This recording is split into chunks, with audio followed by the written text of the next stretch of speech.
上帝好幽默㗎嗬，上帝很幽默。即係今日嘅事件我覺得都幾有趣。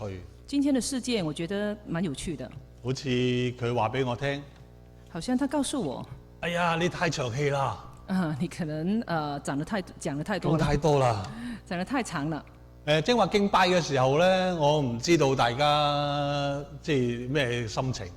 剛才敬拜的時候，不知道大家有什麼心情？我心情有啲緊張，我心情有點緊張，因為唔年青啦嘛。因為我不太年輕了。我哋年青都有唔時間唔中有一兩次去戶外敬拜，年輕的時候，有時候我們會去戶外敬拜咁，我哋會好開心嘅，我們會很高興的，因為我哋嗰個年代冇 PowerPoint 嘅，OK，因為那個年代是沒有 PowerPoint 的，就咁就講㗎啦。我們就去那邊就而家講了。冇 PowerPoint 都點算？現在沒有 PowerPoint 的話，不知怎麼辦了。所以正話一路去坐喺度唱歌唱詩嘅時候咧，剛才一邊唱詩的時候，我心裏面緊張，因為冇 PowerPoint 我都唔知點講。我在想，如果沒有 PowerPoint，我等一下怎麼樣講呢？哎呀，我就喺度祈禱，我話上帝啊，你聽我哋祈禱啦。我就求上帝聽我們禱告，係啦，即係快啲有電啊！讓我們很快恢復有電源。咁上帝真係聽祈禱，上帝是聽禱告的，真係好奇妙。很奇妙。咁就可以翻嚟講，即係唔使咁辛苦。我們就能回來這裡，不用這麼辛苦了。第二樣嘢我感覺好深㗎。另外事情我感覺是很深刻的。唔知道你有冇知嗰種嘅感覺？不知道你有沒有這種感覺？就係我唱嘅時候咧，我望住出邊嘅窗口。我唱嘅時候，我看到外面的窗口。佢嘅感覺俾我就係唔同我哋喺一個室內咁樣樣。那感覺是跟我們在室內是不一樣的。室內係好人工㗎，室內是很人工化的。每一樣嘢都係你夠光就係有燈啦。就是你有足夠的燈光，你就有亮了。正話喺出邊你唔覺得佢暗㗎？剛才我們在外面，你沒有這個感覺？因為有太陽嘅光喺度。又有太陽的光。出邊有好多飛鳥一路飛，我唔知道你哋唱嘅時候有冇留意？大家有沒有看到外面還有飛鳥在飛？你見到啲風吹啲樹喺度喐？風吹的樹木在搖。你見到上帝喺嗰度？你知道上帝在那裡嗎？上帝佢活喺嗰度。上帝就活在那裡。但係我哋嘅上帝係有陣時會搞錯咗嘅。但是我們上帝有時候會搞錯的。我哋覺得啊有光幾好，上帝祝福我哋。我覺得有光很好，上帝祝福我們。我哋覺得出街有架靚車好好，因為上帝祝福我哋。假如我們出門有一個很好的車子，我哋上帝祝福我們。我哋好多時用物質嗰種嘅價值去決定咗上帝喺邊度。我們有時候用物質的價值來決定上帝在哪裡。但係正話唱詩歌嘅時候，我有另一種感覺。但是剛才唱詩歌的話，我有另外想法。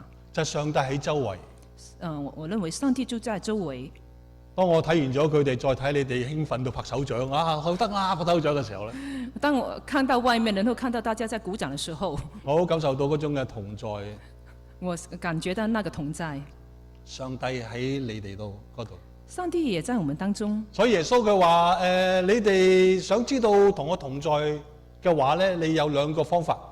所以上帝說，如果你要知道我跟你同在，是有兩個方法。一個就係你傳福音，一個是你要去傳福音。呢個記睇馬太福音啦，好知咯嗬。你看到那個馬太福音，你會知道。就話你哋去到傳福音啊，你哋施洗啊、教導啊之類。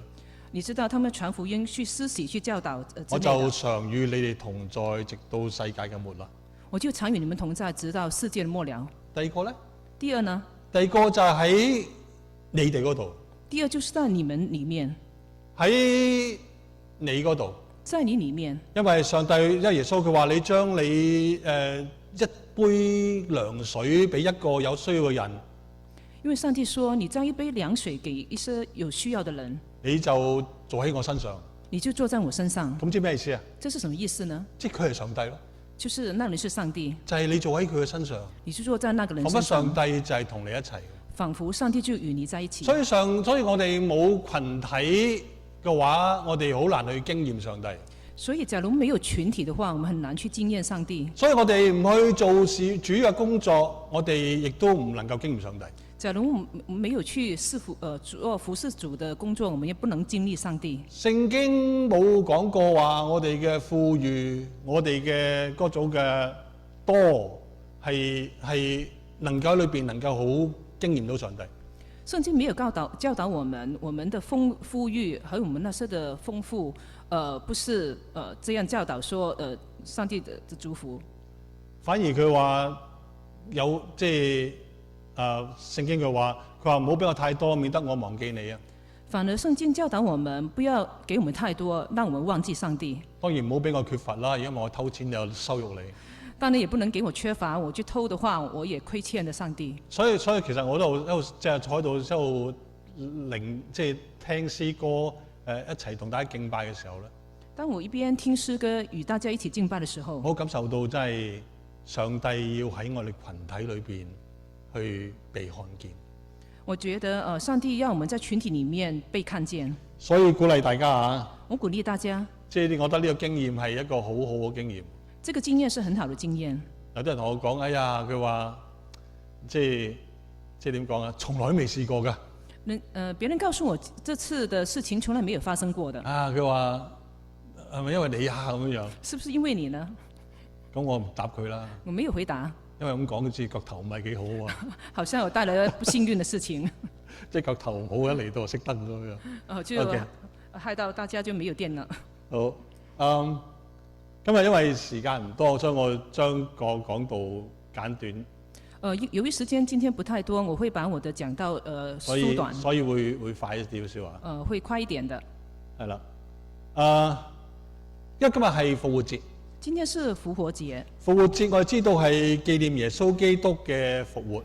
我們是知道是來紀念耶穌基督的復活。喺2000年前，當耶穌掛十字架之後，佢哋就擺喺嗰個新嘅墳墓裏邊。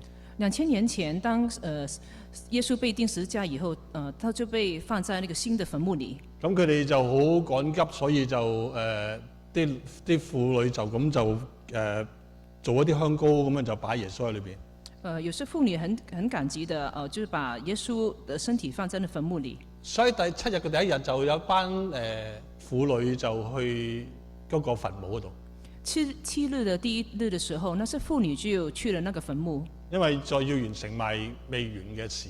他們要完成還沒完成的事情。佢哋要安葬耶穌，安葬得好。他們需要把耶穌安葬得好一點。所以聖經裏邊話佢哋第7日嘅頭一日，就係佢哋就帶埋啲香膏去到耶穌度，幫耶穌去做好嘅即係個葬禮。所以聖經說七日的第一日，那些婦女就帶了一些香膏，準備要去安葬耶穌。呢個就係嗰段經文，大家睇一睇呢個短片啊 ，OK， 因為我整嘅。我們看一下這個短片。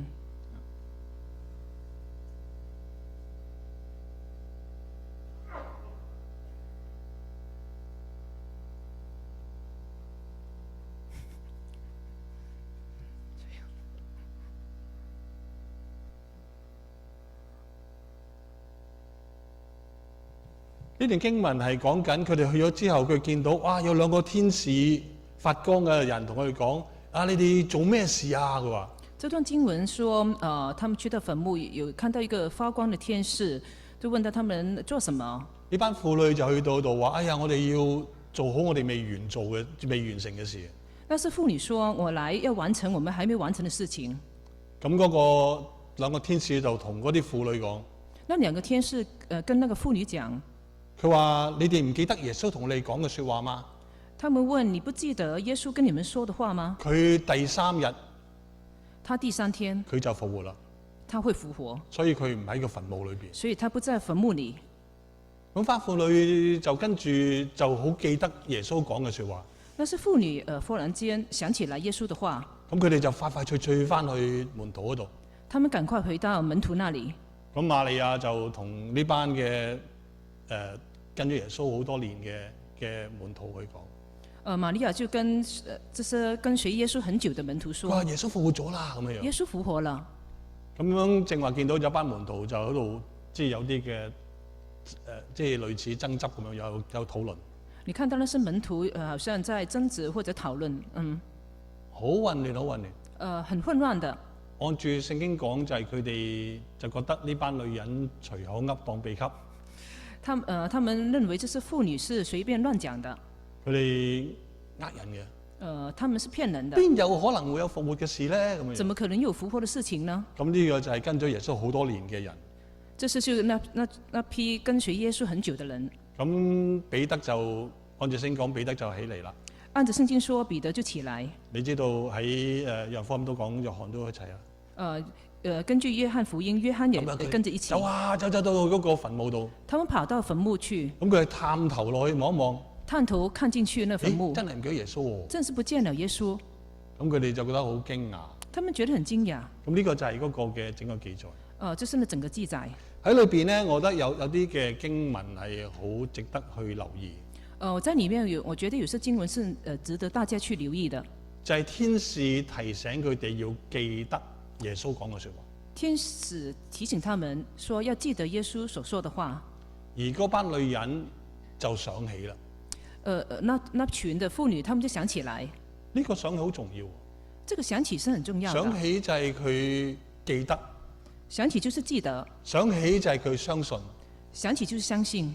因為耶穌唔係就係講個嘢咁簡單嘛。因為耶穌不是隨便講的，這麼簡單。耶穌佢喺佢嘅生活裏邊係同佢哋經歷咗好多嘢嘅。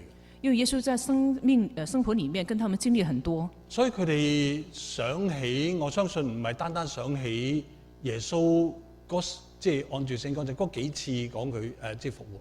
他們不只是想起耶穌跟他們說幾次的復活這麼少的一件事情。佢想起耶穌真係佢哋經驗過嗰個上帝。而是耶穌真是他們所經驗到的上帝。所以佢哋冇見到耶穌。雖然他沒有見到耶穌。佢聽咗呢兩個天使講。他們只是聽到兩個天使的說，空的墳墓。佢走翻又講耶穌復活咗啦。他們已經跑去跟的門徒說耶穌復活了。第二批人就係嗰啲門徒。第二批人是那些門徒。就係覺得呢班嘅婦女，無知嘅婦女。這批門徒，他們覺得這些婦女是無知的。根本唔可能嘅。根本不可能。佢哋就唔記得。他們就不記得。聖經冇講佢哋唔記得，但係佢哋應該唔記得。聖經雖然沒有說他們不記得，但是他們看來是不記得。所以佢哋就只係爭執，結論就係唔去。他們只是爭執，結論就是沒有去。而第三個咧？第三個就係彼得。就是彼得。彼得唔知佢記唔記得？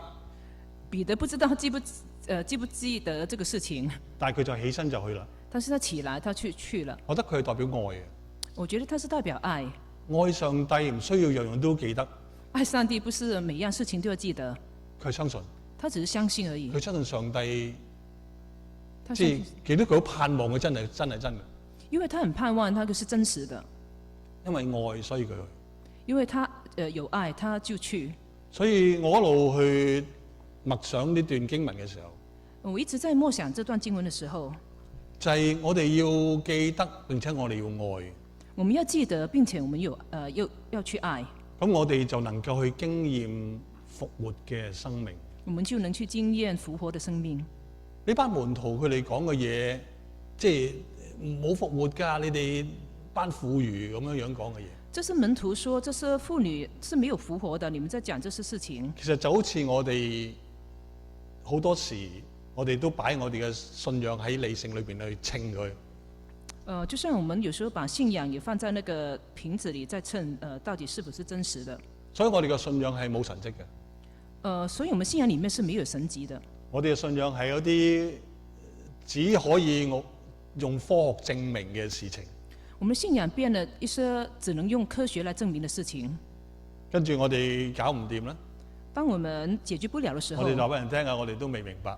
我們就告訴別人，我們都還沒明白。科學我哋只不過係開端啫，仲有好長嘅時間未，好多地方未揾到。科學是用很長的時間來去證明的。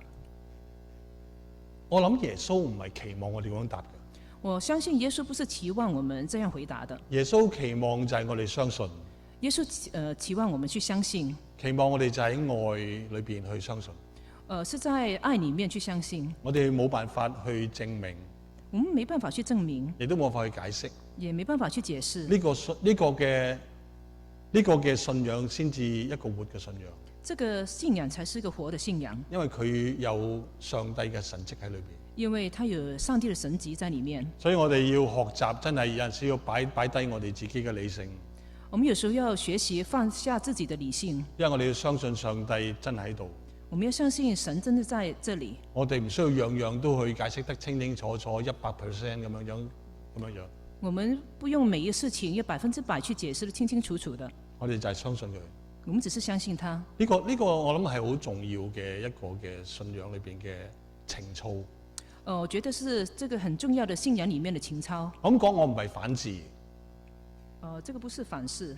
反智啊，就反智，即係我哋唔係有知識，我哋係反對佢嘅，即係我唔係反智。我不是反對知識。我咁講係因為我哋要超越咗一個知識嘅。我的意思是說，我們要超越知識。我哋要相信上帝真係喺裏邊。我們要相信神真的在裡面。我哋要相信上帝嘅説話清清楚楚喺聖經裏邊。我們要相信上帝的話語清清楚楚在聖經裡面。我哋要記得佢講啲咩嘢。我們要記得他所講的。我哋要藉住我哋嘅愛去體驗呢樣嘢。然後借着愛，我們去體驗這個事情。我講呢段説話咧，點解仲未講羅馬書嘅？我提到這些話語，為什麼還沒有提到羅馬書呢？因為跟住嗰個10幾節。因為接下來10幾節係因為我哋要知道我哋嘅耶穌基督真係復活咗啦。因為是接下來要讓我們知道，我們耶穌基督真的是復活了。如果耶穌基督根本冇復活過咧？假如耶穌基督根本沒有復活的話，後邊講嘅嘢就係廢話一堆。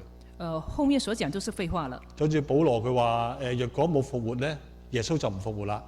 好像保羅說，假如基督沒有復活，耶穌就沒復活。若果耶穌基督唔復活嘅話咧？假如耶穌基督沒有復活的話，佢所傳嘅就係廢話啦。他所傳的就是廢話了。聽得明嗎？你明白這個句話嗎？我哋嘅信仰需要做神蹟喺裏邊。我們的信仰需要神蹟在裡面。我哋信仰需要耶穌基督復活嘅神蹟喺裏邊。我們需要耶穌基督復活的神蹟在裡面。我哋冇辦法解釋嘅。我們是沒辦法去解釋的。我哋只可以用愛去接受呢件事。我們只能用愛去接受。所以呢個係一個大嘅 drop， 即係後邊嘅 dropback 嘅一個大嘅前提。這是我們背後的很大的框架。咁我哋就可以理解後邊嘅説話。我們才能理解後面的說話。我哋呢14節經文咧，我哋可以分為3個部分。我們14節經文可以分為3個部分。1到4節咧，我哋就係話一個提問同埋一個嘅答案。1到4節是一個提問，還有一個答案。跟住嗰度就到5節去到第10節咧。5到10節呢？就係佢嘅更加多嘅例子去支持前邊嘅佢嘅答案。他提供很多例子來證明以上的答案。最後嗰4節就係講緊嘅點樣活出嚟。最後4節是提到如何活出來。點樣將嗰個嘅既有恩典嘅情況之下去活出冇罪嘅生命。是在如何有恩典的情況裡面，我們能活出那個生命。我哋簡單講一講。我們簡單來看一下。喺前邊嘅4節裏邊第1、2節咁講，佢話：這樣我哋要點樣講咧？我哋可以喺罪裏邊使恩典增多嘛？絕對唔可以。我哋向罪死咗之後嘅人咧，就點能夠活喺罪裏邊咧？咁樣。頭4節這樣講的，這樣我們要怎麼樣說呢？我們可以人在罪中使恩典增多嗎？絕對不可。我們可以向罪死了的。我哋知道呢度就係其實有啲人提問。我們知道這裡是有人在提問。點解如果你話唯有恩典嘅話，點解又即係點可以係咪唯有恩典嘅話，係咪犯罪都得啊？咁樣樣。是不是唯有恩典嘅話，我們就能去犯罪呢？咁呢個首保羅就係試回答緊呢個問題。保羅嘗試在回答這個問題。保羅佢話唔可以。保羅說不可以。因為我哋向罪死咗啦。因為我們向罪已經死了。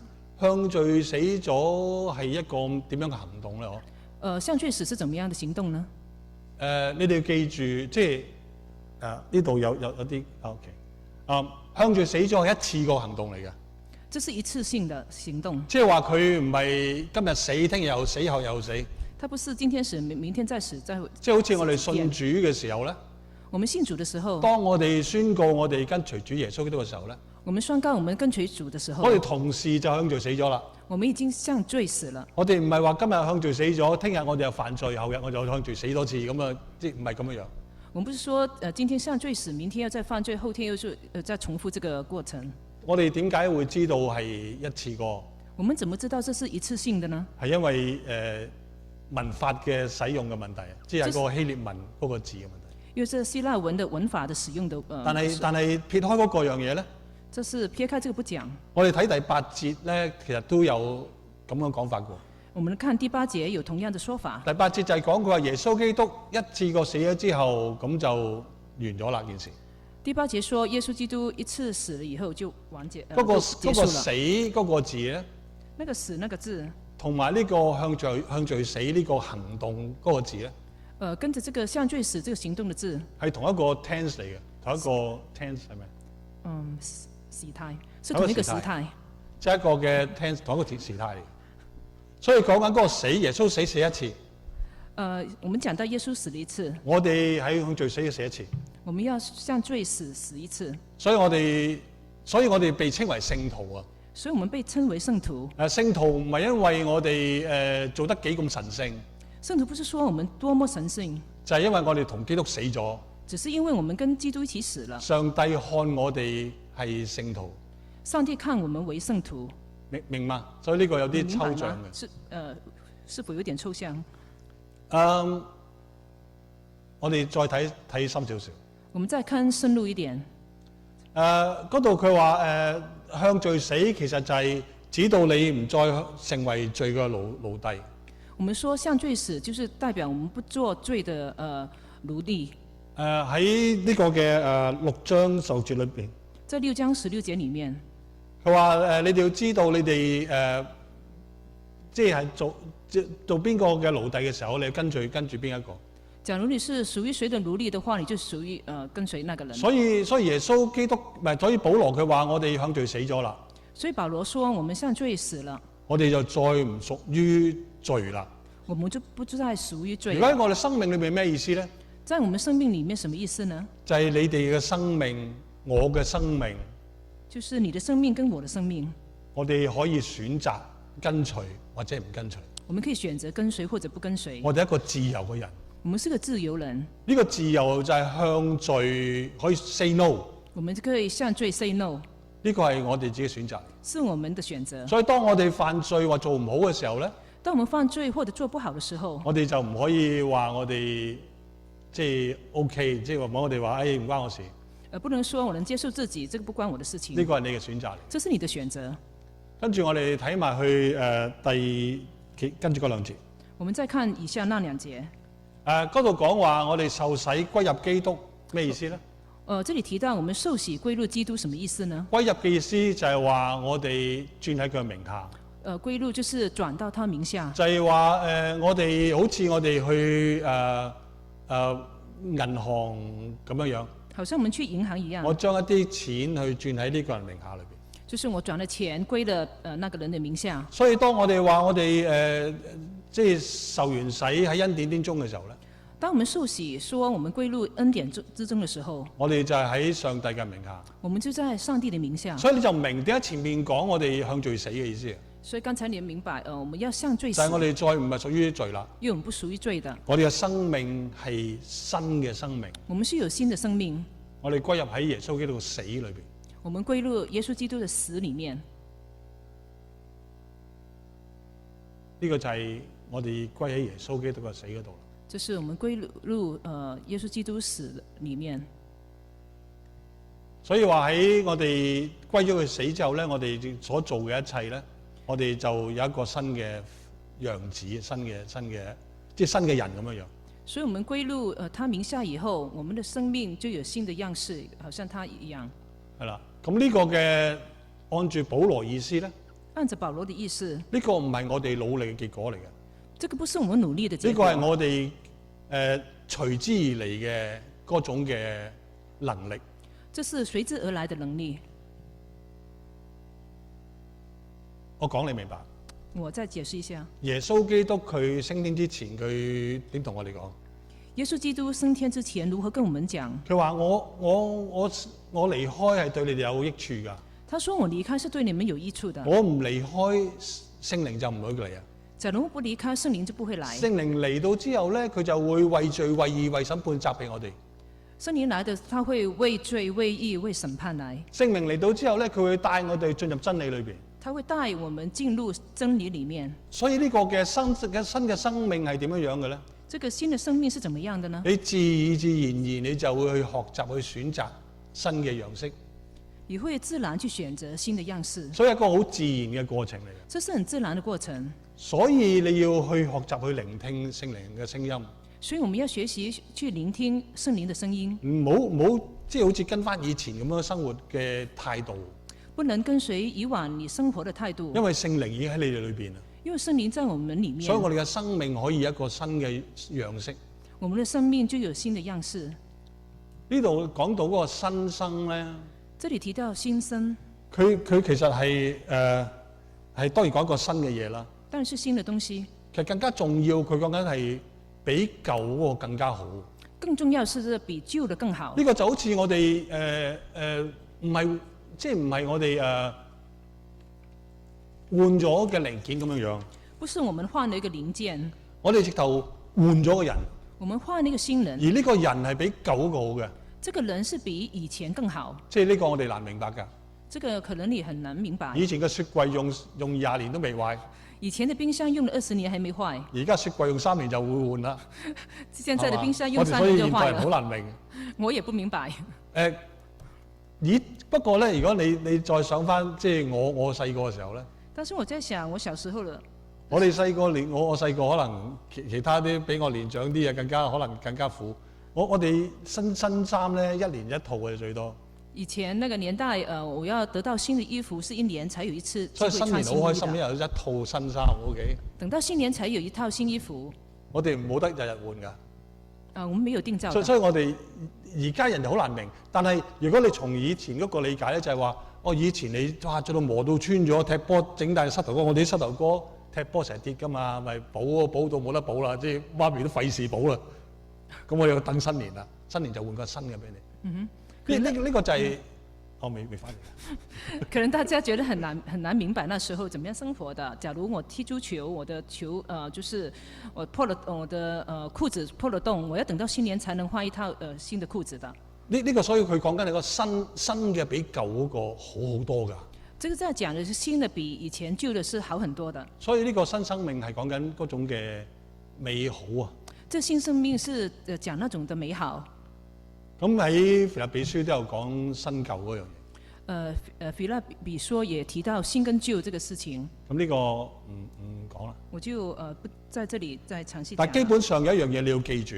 但是我們要記住一個事情。當我哋話我哋信耶穌基督嘅時候，當我們說我們信耶穌基督嘅時候，我哋嘅生命係全新㗎啦。我們的生命是全新的。我哋就好似按住聖經嘅講法，就係話好似換咗一套新嘅衣服咁樣。就是好像聖經嘅說法，我們換了一件新衣服。所以我哋嘅思想、我哋嘅行事為人、個眼界唔可以好似以前咁樣樣㗎。我們的思想、我們的行為、我們的眼界不可以像以前一樣。如果你唔願意改變嘅話咧，假如不願意改變的話，你結果就係同以前一樣。你就結果就是跟以往一樣的。好多時我哋都同人講㗎。我很多時候跟別人講，我好軟弱嘅人嚟㗎。我很軟弱的人嚟㗎。我成日犯罪㗎。我經常犯罪。你要原諒我。你要來原諒我。你錯啦。你錯了。你係新人嚟㗎。你是新人來的。你可以唔犯罪㗎。你可以不犯罪。不過你接受咗你會犯罪。但是你接受你繼續犯罪而已。所以你就容許自己咁樣樣咯。所以你容許自己這個情況。所以你就永遠都經歷唔到個新人嗰種嘅生命。你就沒辦法完全經歷那種新的生命。保羅唔係啊。保羅不是這樣講。你係新人嚟嘅。他說你是新人來的。你已經係個罪已經同你冇關係。這個罪跟你已經沒關係了。你可以選擇脫離佢㗎。你可以選擇脫離。你唔好成日同人講你係咁嘅人，所以我就你要接納我咁樣樣。你不能說我是這種人，我就沒辦法改。呢個你哋要留意。這個你要留意。第二樣嘢。第二事情。我哋生活裏邊咧，我哋要學習去活得像一個新人。我們要學習要活出這個新人。點樣活得像一個新人呢？怎麼樣活得像一個新人呢？我哋要記得耶穌講嘅說話。我們要記着耶穌所講的話。我記得耶穌嘅教導。我們要記住耶穌的教導。我哋要愛主啊！我們要愛主啊！我哋要相信。我們要相信。呢個就係我哋要學嘅功課。這是我們要學的功課。還有，就班婦女佢聽到。好像那批婦女，她聽到。佢聽咗之後記得，佢就去做。他們聽到還記着，他們去做。班女人冇見到耶穌嘅身體出現咗佢前面。那是婦女沒有看到耶穌復活的身體。見到空墳墓。他只是見到空墳墓。佢記得耶穌講嘅嘢。他們記得耶穌所講嘅話。佢好單純就走去同啲人講。他們很單純的跟那些門徒講。一大班嘅人。單單一群的門徒。就當呢班女人黐線。他們以為他瘋了。就係咁樣樣。就這樣發生的。我哋嘅生命已經更新咗啦，弟兄姊妹。我們的生命已經被更新了。我哋要留心。我們要留心。我哋嘅生活係要按住新嘅生命去改變。我們的生活是按着新的生命來改變的。咁之後去到第5節咧。我們看第5節。就講合一啦。我們就是提到合一。呢度講合一係呢個係點樣樣嘅咧？這合一是怎麼樣子呢？就係我哋同耶穌一齊嘅歸佢死嘅時候咧。就是我們跟耶穌歸進死的時候，我哋嘅生命就能夠同佢有一個完全新嘅狀態啦。我們的生命就跟他有一個完全新的狀態。佢就講呢個罪身。這裡提到罪身。罪身係咩意思咧？罪身什麼意思呢？罪身可以好多意思嘅。就有幾方面的意思。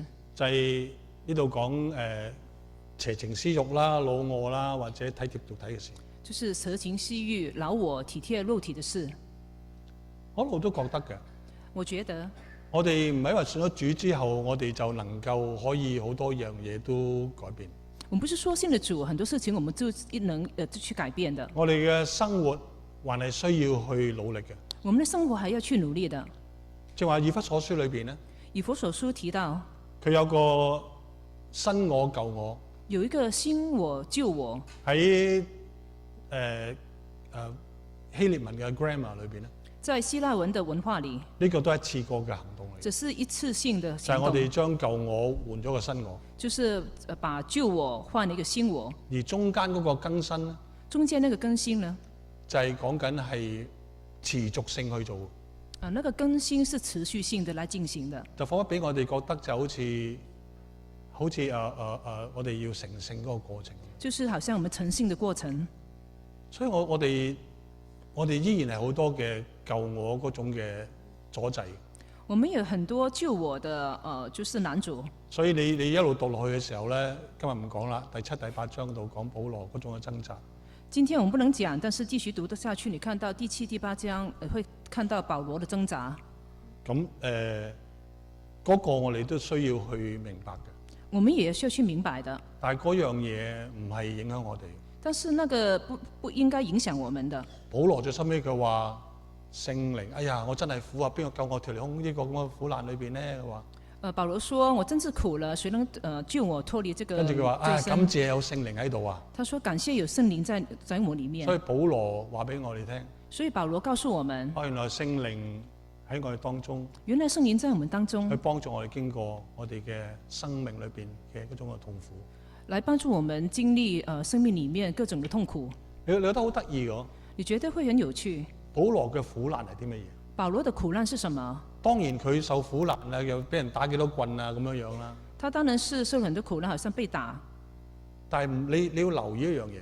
你要留意一個事情。就係保羅佢看苦難另一個向度。他看個苦難是有另外一個角度。就係佢唔能夠活像基督啊。就是他不能活着像基督。即係呢種苦難嚟。對他來講，這是苦難。其實對我哋都應該係一個苦難嚟。對我們也應該是同樣。我哋嘅苦難唔係淨係單單生活上嘅磨難。我們的苦難不是生活上的磨難。如果係從信仰嗰度睇咧？如果從信仰的路看，我哋嘅生活遠離咗我哋嘅主嘅時候咧？假如我們的生活遠離我們的主的話，如果我哋生活同主冇結連嘅時候，假如我們的生活與我們的主沒有連接的話，呢個係苦難嚟。這是苦難。我哋選擇唔同嘅一齊，呢個苦難。因為我們沒有選擇跟他一起，這是我們的呢個苦難。就係另一方面我哋需要留意嘅嘢。這是另外一方面我們需要去留意的。好，我哋快啲睇埋去。我們再看下去哈。跟住去到後邊嘅話，我哋對罪死啊，我哋對上帝活啊。下來我們對罪死，對上帝活。呢個唔係呢個他係指即係第10節個他。第10節那個他係指基督 ，OK？是基督。即係前面就係講我哋個人嚟到呢度係講耶穌基督對罪死對罪復活。前面我們提到是我們個人，但是來到這裡是講基督。呢個對同埋我哋先前講個向咧係同一個字。剛才這裡看到的對，跟我們剛才所提到的向是同一個字來的。我哋同主係唔一樣嘅。我們跟我們的主是不一樣的。我哋主係冇犯罪嘅。我們的主是沒犯罪的。所以佢嘅向罪死係指佢擔當咗罪。他向罪死是代表他擔當了罪。擔當世人嘅罪。擔當了所有世人的罪。我哋 Good Friday 咧 ，Good Friday 夜晚咪有個好好嘅表演嘅。那天晚上我們很好的表演。係嘛？臨尾嘅時候，嗰個阿 Bob 咪孭住十字架行嘅。最後的時候 ，Bob 就是背着十字架在我們之間中間來走的。去到上咗台嘅時候咧，他上台的時候，佢十字架俾人攞咗。他十字架被取走了。跟住耶穌同佢講：我會承擔你嘅罪。耶穌跟他講：我會承擔你的罪。你唔可以自己因為你做咗啲咁嘅苦難嘅嘢，孭住十字架，咁你就即係你嘅罪被赦免。他不是背當自己的十字架就能取罪。你嘅罪係要我為你釘十字架去赦免。他的罪是要耶穌基督在釘十字架為他去承擔的。我唔知幾多人去睇到呢個嘅 imagery 呢個咁嘅形象。不知道多少人留意到這個形象。我哋往往都以為我哋自己做得好。我們往往以為自己做得很好。我哋嘅生命做得好完善。我們的生命做得很完善。我哋就獲救啦。我們就得救了。喺我哋信仰唔係咁樣樣。但我們信仰裡面不是這樣講。係耶穌基督佢為我哋擺上。是耶穌基督為我們擺上。背十字架係我哋嘅要求嚟㗎。背十字架是我們的要求。但係唔足夠去救我哋嘅生命。但不足夠是來救我們自己的生命。我哋嘅信仰係話俾我哋聽。我們信仰告訴我們。我哋嘅主釘十字架就係唯一嘅拯救。我們的主釘十字架。所以呢度講話佢對罪死咧。所以這裡提到他對係講佢承擔咗呢個世人嘅罪。是代表他承擔這個世界的罪。而跟住佢話向上帝復活咧。這裡提到他跟上帝復活。就係耶穌基督，你知佢十字架你話，哎呀父啊父啊，為什麼離棄我啊咁樣。你記得他說父啊父啊，為什麼離棄我？啊，呢節經文好難解嘅。這個經文很難解釋。所以唔解啦。所以我就不解釋。不過佢想講就係話，保羅想講就話，佢而家就同上帝契合啊。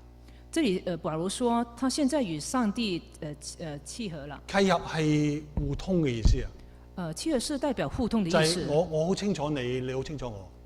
就是他們彼此很認識對方。所以當我哋話我哋向罪死咧。所以我們說我們向罪死。我哋亦都同上帝好似耶穌基督同上帝有契合。就是耶穌基督跟上帝他有契合一樣。即係話我哋係可以知道上帝叫我哋做咩嘅。是代表我們能知道上帝要我們做什麼的。我哋嘅生命可以同上帝結連起上嚟。我們的生命是能與上帝結連一起的。係咪好好啊？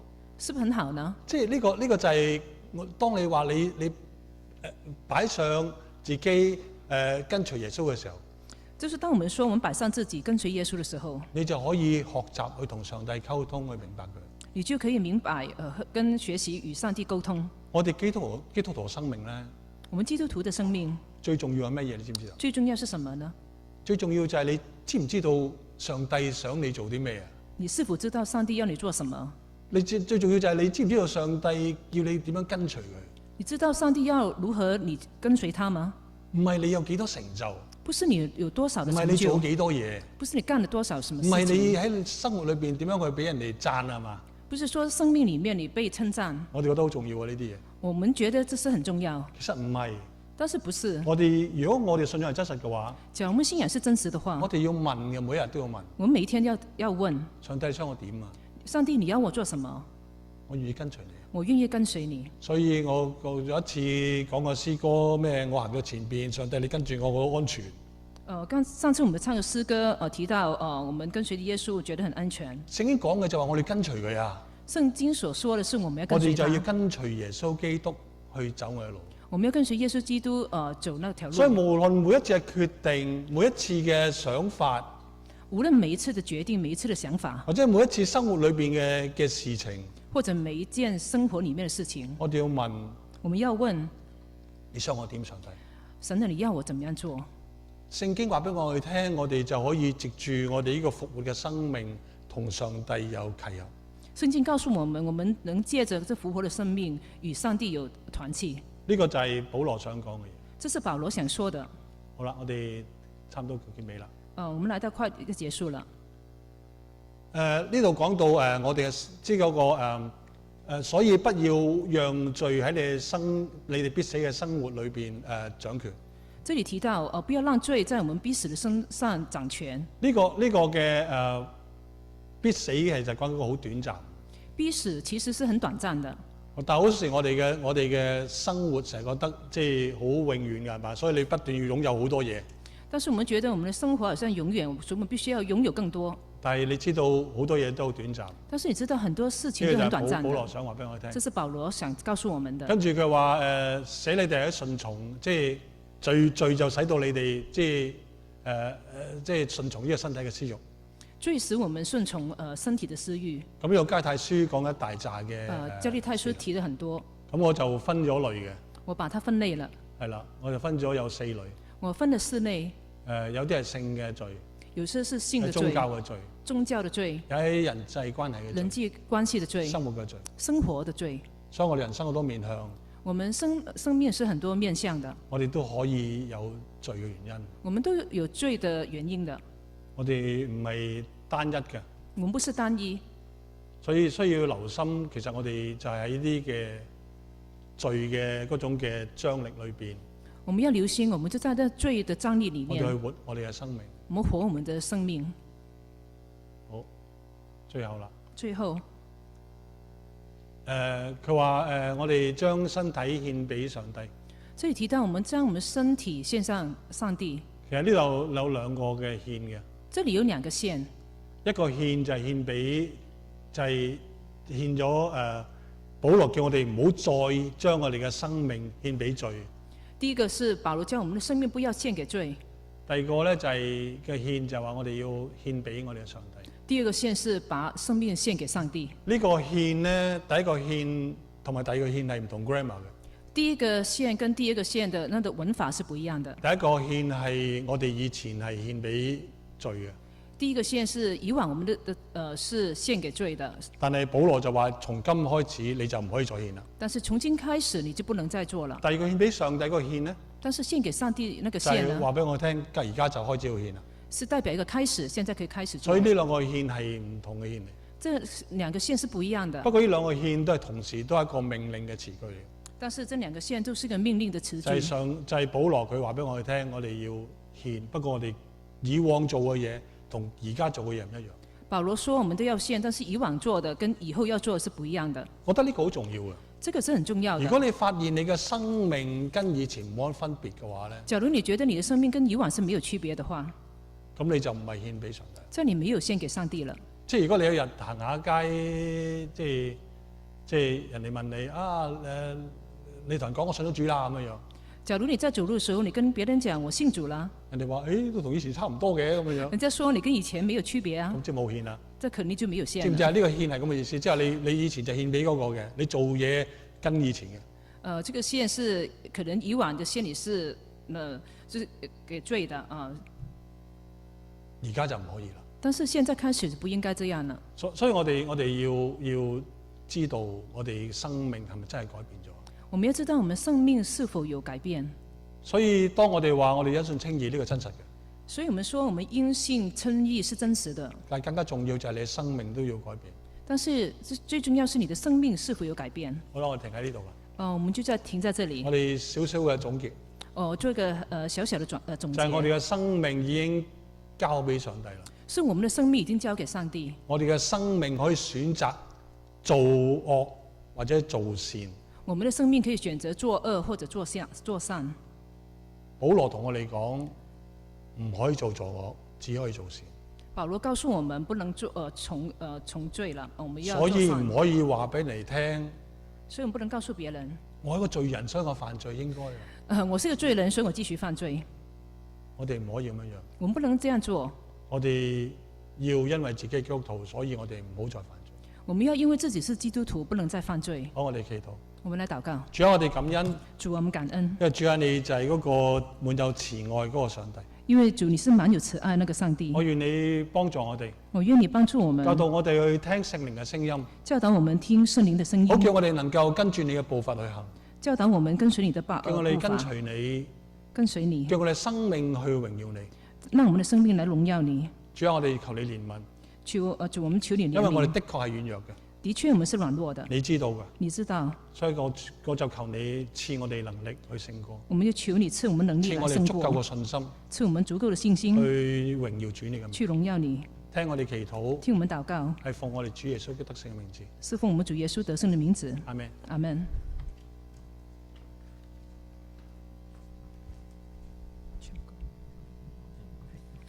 我哋再一次多謝殷牧師同我哋分享一個美好嘅信息。我們再次感謝曾牧師為我們分享這個美好的信息。下面我哋